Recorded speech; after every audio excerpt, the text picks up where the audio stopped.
I'm Jason Martinez. I'll be talking to you about combining computational and data functionality. What I'm really talking about here are what we call specialized data domains. I can make this a little larger.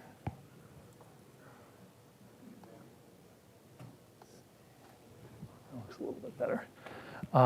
These are functions that combine the structure of your typical data functions like element data or country data with the ability to specify specific parameters. So for example, with thermodynamic data, cursor, there we go. We can specify substance, water, find a property, but we can also specify what pressure and temperature we're looking at when we evaluate that property.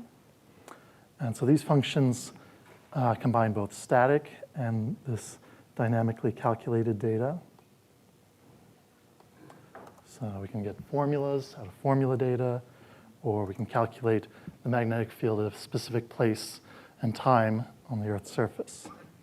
And all of this is fully integrated with the quantity and quantity variable frameworks that we have in Mathematica. So you can specify a physical quantity to look up a formula. You can say which ones you want and which ones you don't, because we have a lot of moment of inertia formulas. And then you can specify your units, however you want. If you're looking at kilograms or meters or miles, if we're looking at like a really big disk or something of that sort. So there are several different categories of these functions. The sort of classic version is formula data, which at the moment contains over 1,000 formulas, and which we continue to expand all the time, and which, as Stephen mentioned, you soon will also be able to contribute to. And it covers a wide range of different functionalities. We have, this is an interesting set that we got today. So we got web advertising in there. We've got some economics for principal interest, straight up mechanics with torque, and so forth. A lot of different areas of functionality. And it's all searchable. You can just ask for a specific formula. You can even specify what you want to have as your input parameters, and it'll just quickly return what that should be in terms of an input and what the result will be. We have a few other functions in this category. Planck's radiation law allows you to, it's sort of a specialized version of formula data, adds a few extra visualization techniques in there.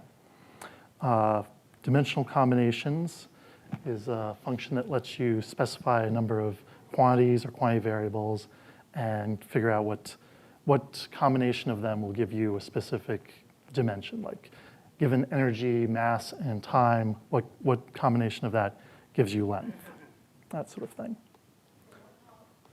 We have the earth sciences fairly well covered at this point. Everything from earthquakes to the gravitational and magnetic fields of the planet. We have standard atmosphere data giving us details on the overall atmosphere.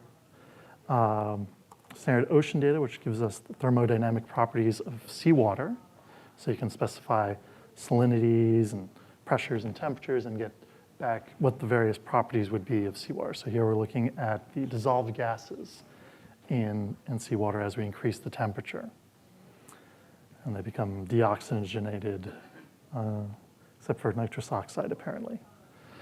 And then soon we'll have psychrometric property data. This is the thermodynamic equivalent for moist air. So calculating dew points, humidities, and all the other sort of entropy or sound speed type properties. And then we have physics and chemistry, which is probably could use a few more functions we'll see in the future. We have stopping power data for how matter and radiation interact. So you can specify what particles you're interested in and what the energies that they have. We also have on a much larger scale, oops, I forgot this is not, don't want to spend time on that. We have much larger scale. We have universe model data, which looks at the entire cosmos. So you can figure out how old the universe is, what the composition of it is, how size, all of that. And so here we're looking at the composition of the universe from pretty close to the beginning of time to today, which is that line there, and then out a little bit into the future, at which point dark energy takes over as dominating everything, at least until we hit the big rip or whatever. So I already mentioned thermodynamic data. We're also going to have spectral line data soon. That's going to give you access to all the data in NIST's atomic spectrum database. So you'll be able to look at all the wavelengths, search for what wavelength is closest to, specify what wavelength is closest to 200 nanometers, for instance. And it'll get the element and how ionized it is and all that sort of information, as well as energy levels will also be incorporated into that. So let's get into a couple examples. Maybe if I'm quick, I'll be able to get to a third one. So the first one is looking at what's north. So there's a number of different ways that you can describe north. In this case, we're talking about magnetic north, not the geographic north or the north the North Pole axis that the planet revolves around. So what does your compass point to when you take it out? Well, for most of the planet, a good approximation to this is the geomagnetic North Pole. That's the sort of classic picture where you view the Earth as a giant bar magnet with the field lines going out from the South Pole and down into the North Pole. But this approximation falls apart as you get to higher latitudes. In that case, a better approximation is what's called the magnetic north dipole, or simply the magnetic North Pole, which is the point on the Earth's surface where the magnetic field lines go straight down into perpendicular to the surface of the Earth. And geomagnetic model data lets us calculate both of those. We can even include the local topography, the elevation in that calculation if we want. It's not particularly important at the moment for the North Pole because it's out over water. So in geomagnetic model data, you can look back all the way back to the beginning of the 17th century to calculate your magnetic field and determine the North Pole. So here we have the geomagnetic North Pole in blue creeping along the northern edge of Greenland. And in red, we have the dipole as it jumps around the islands of northern Canada before heading out to sea. And it is moving pretty quickly right now. It'll be interesting to see in the next few decades if it ends up reaching Russia. An interesting thing about the dipoles is, as opposed to the geomagnetic poles, they're not antipodal. So the south dipole is actually a significant angle to the North Pole. It's currently in sort of the nearing Argentina, on that part of Antarctica. All right, so I'll give a little reasoning for why we might be interested in this. And that's the Northwest Passage. The sea ice is melting, and this is becoming a commercially viable path for bulk carriers. The Northwest Passage has been searched for centuries. The Spanish searched up and down the west coast for it before deciding that the Bering Strait was really the only way you're going to do it. And then the English in the 18th and 19th centuries searched for the Northwest Passage with a few tragedies. You might see that little grouping there at the Franklin expedition, which famously went in search of the Northwest Passage only for them all to disappear. Later explorers, John Ray and Robert McClure, were part of the expeditions that went out to find the Franklin expedition and save them, only to discover that they had succumbed to starvation, food poisoning, and possibly cannibalism. But one nice thing of those follow-up journeys is it helped map out the last linkages in the Northwest Passage, allowing future explorers to successfully navigate the passage, even if it took them a few years to do it.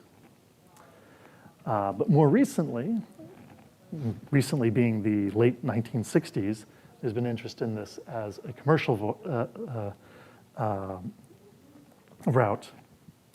The SS Manhattan was the first one to successfully navigate this trip. It was not financially successful, but it was proved it could be done.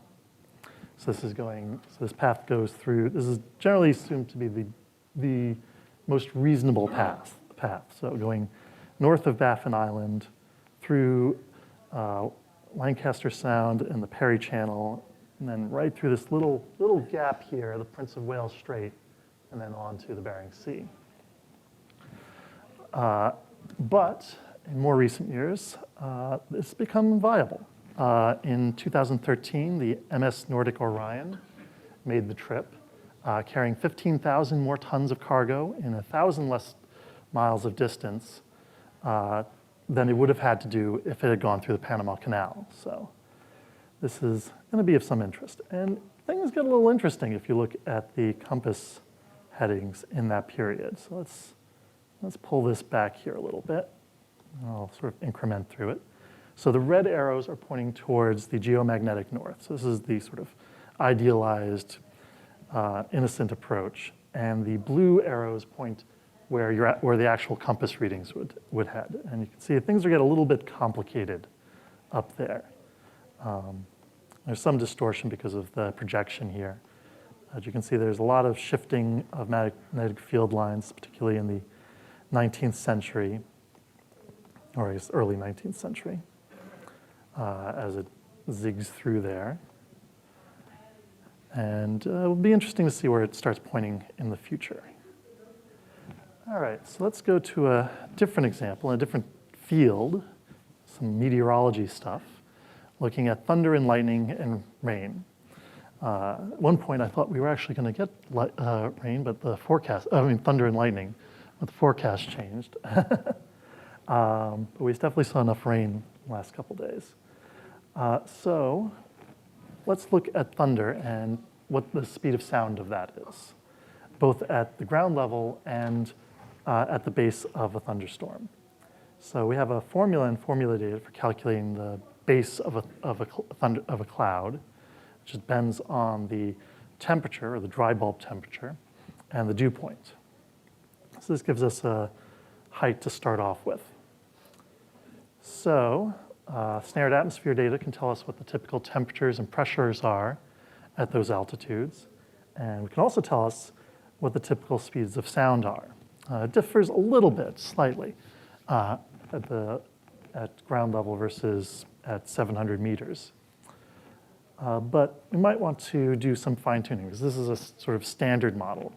It's not accounting for local weather conditions. So we can use thermodynamic data to look at dry air. So we can put in a temperature and a pressure, get a slightly different result. Or we might look even more seriously at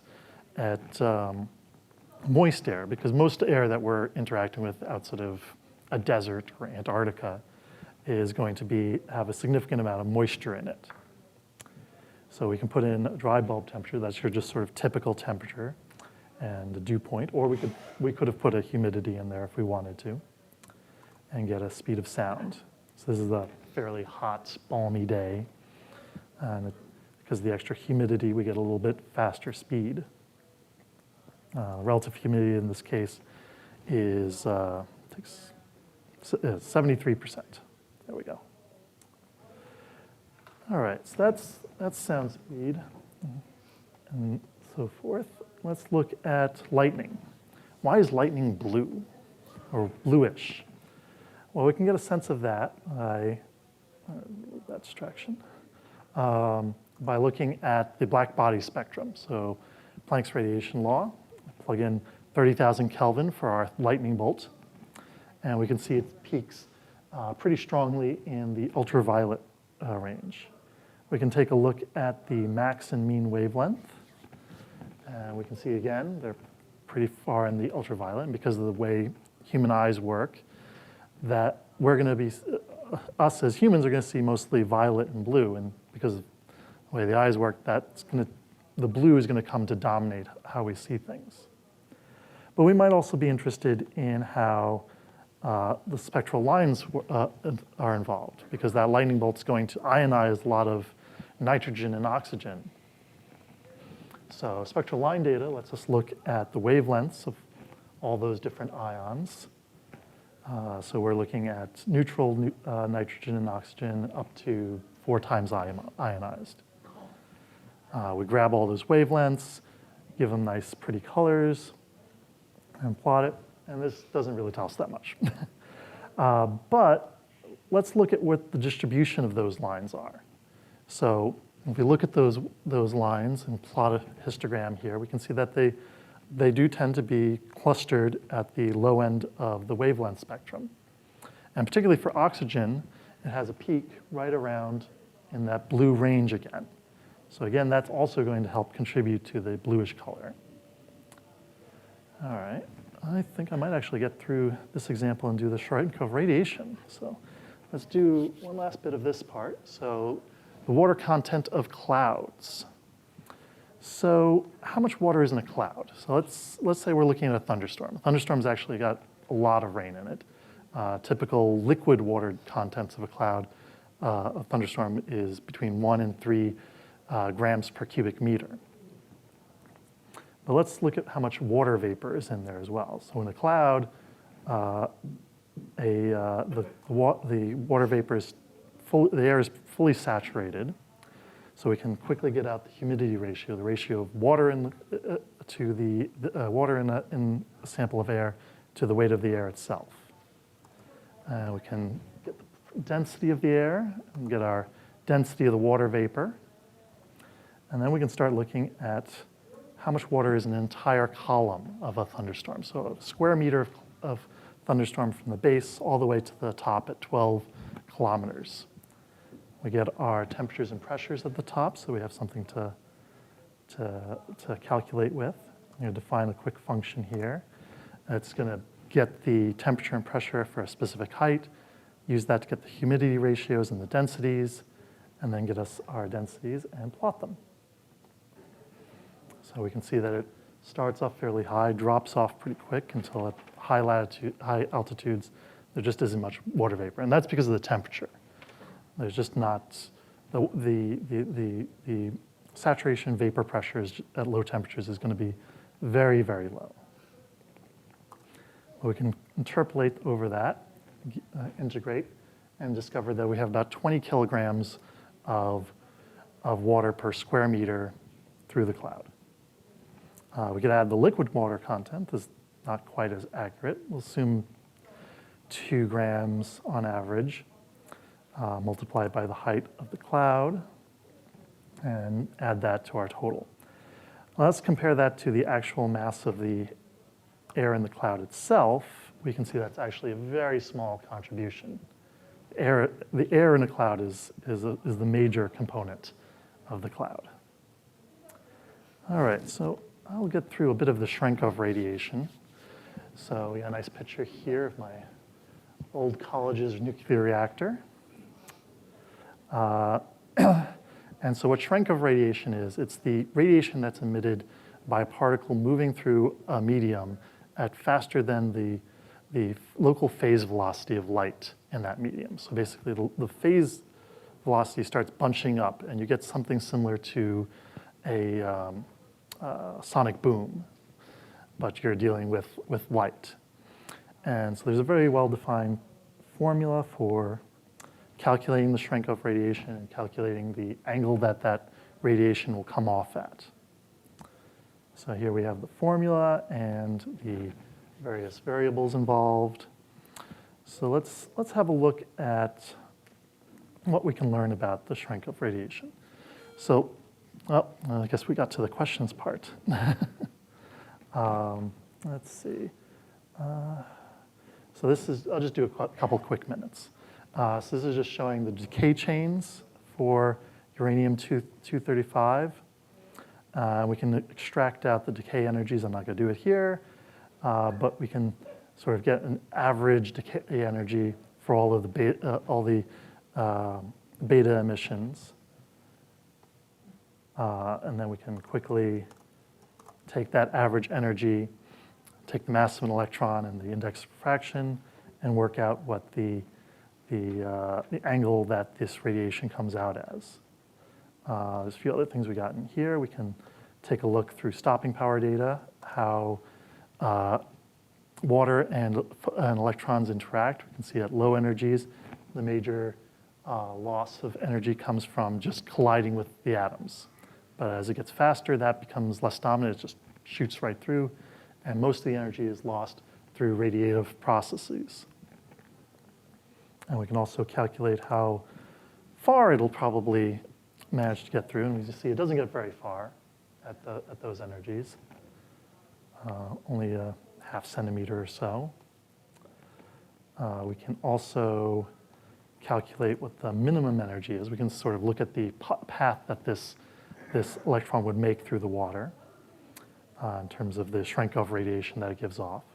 So we know its mass, we know what the index of refraction is, so we can figure out what the minimum kinetic energy it has.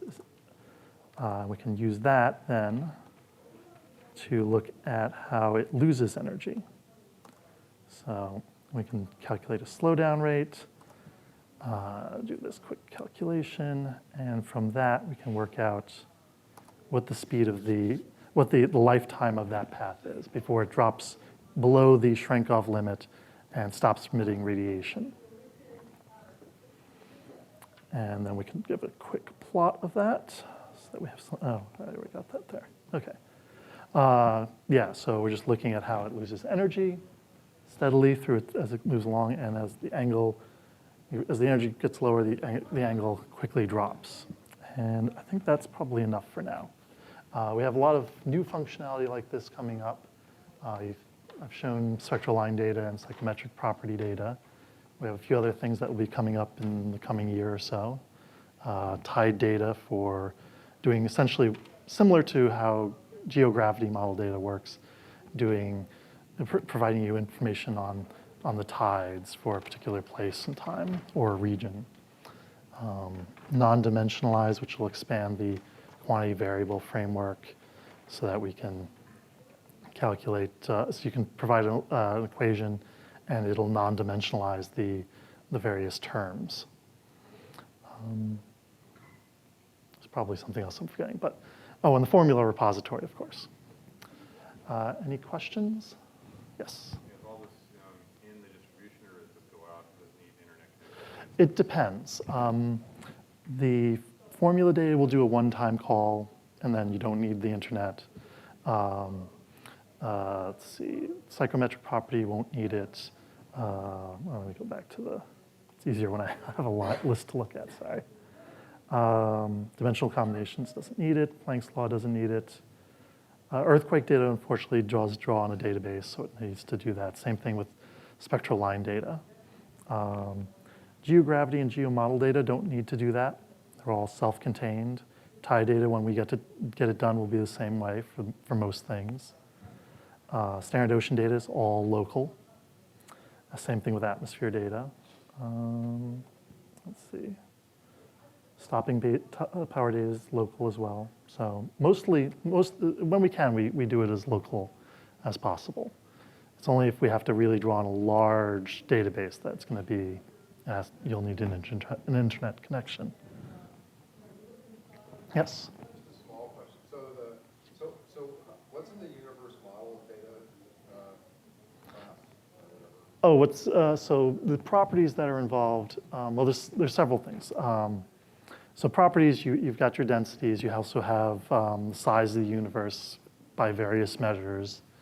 You can query for, if you're looking at a star that's 1 billion light years away, get the various distant measures from that. Oh, running out of time here, but. Beautiful web guide page. We get lots of nice syntax. Yeah. You also have, there's an option that lets you change the parameters of the universe. So if you want to look at a universe that's pure matter, you can adjust those parameters and do that. Or if you want, you say, let's move those error bars on the latest Planck data and look at how that changes things. That's all available. Any other questions?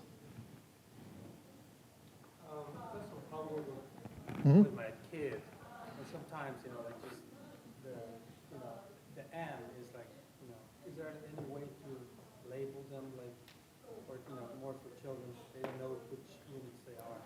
Oh, to do the units. Yeah. Just the order of magnitude sometimes. The question. Yeah. When we're doing like homework with my son, sometimes the order of magnitude, just, if you don't know the unit, sometimes you're completely lost. And it's hard to know where you're standing and kind of in a. I guess JPL lost a probe with the Oh, yeah. metrics. Yeah. Is there a way to verify? To verify Thank the. you for bringing that up. Yeah. So you get the number and Right. Just, Yeah. the mass is like, I'd say probably. once you multiply, Yeah. Yeah. I mean, you have your natural language processing for just putting them in.